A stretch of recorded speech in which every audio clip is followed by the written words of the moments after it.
final stage a little bit later in the show because, were you guys watching the ESPYs last night? There were some sparks that were flying there. But what's interesting to me is that neither one of you said DeAndre Ayton or anyone in the West. It's two teams, two players on Eastern teams that you see, at least as of right now, under the most pressure. So that makes me think, gentlemen, what are your current power rankings in the Eastern Conference with everything as it is today? That means Kevin Durant is still on the Brooklyn Nets. That means Kyrie Irving is still on the Brooklyn Nets. You're way too early power ranking. Tim, I'm going to start with you, going 5-1 here.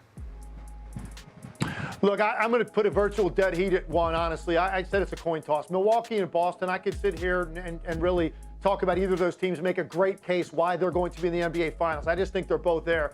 I have Philadelphia 3rd, Miami 4th, Toronto 5th. Like, I'm looking at Brooklyn, and I'm saying to myself, okay, even if we say Kevin Durant and Kyrie Irving don't get moved, and they're going to be there, are you really going to take that leap of faith based on the way the last 2 years went? And knowing that they both demanded trades, you really think they're going to just turn it around, get out of the gates really quickly? All of a sudden, they're going to be happy there, they're going to stick with it, and now Brooklyn becomes a contender? I think that's a reach. And if you don't know what they're getting back, certainly you can't say the haul and what they get in return is going to be enough because you have no idea what it is. And that's why I would still probably not put them there in the top 4. I think this is an Eastern Conference that's very heavy with some really good teams. And Toronto might surprise some people, but I have that kind of faith in Nick Nurse and that team. And a leap that Scotty Barnes is going to take this year is going to really, I think, propel Toronto now to be a team we talk about all year, not just the second half. You know what I appreciate you most, Tim, for is your ability to follow instructions. So, Brian, we're going to try this way. 5-1. Who are your Eastern Conference power rankings?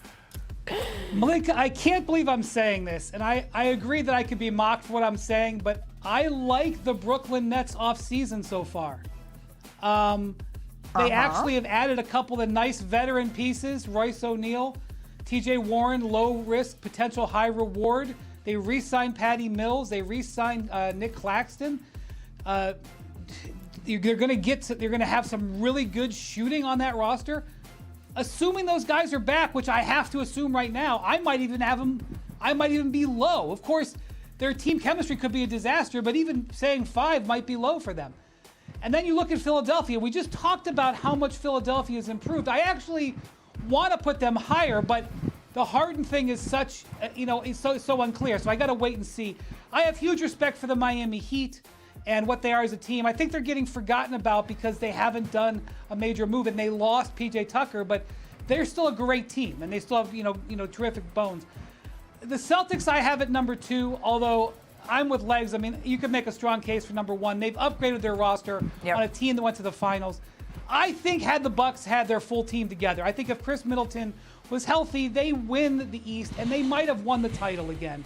So I still have Milwaukee at number 1, just on how great Giannis has been. But we're saying this. I mean, literally in a week, you could bring this back and use it against me and totally make fun of me. You could do it again in November and again in January. That's how much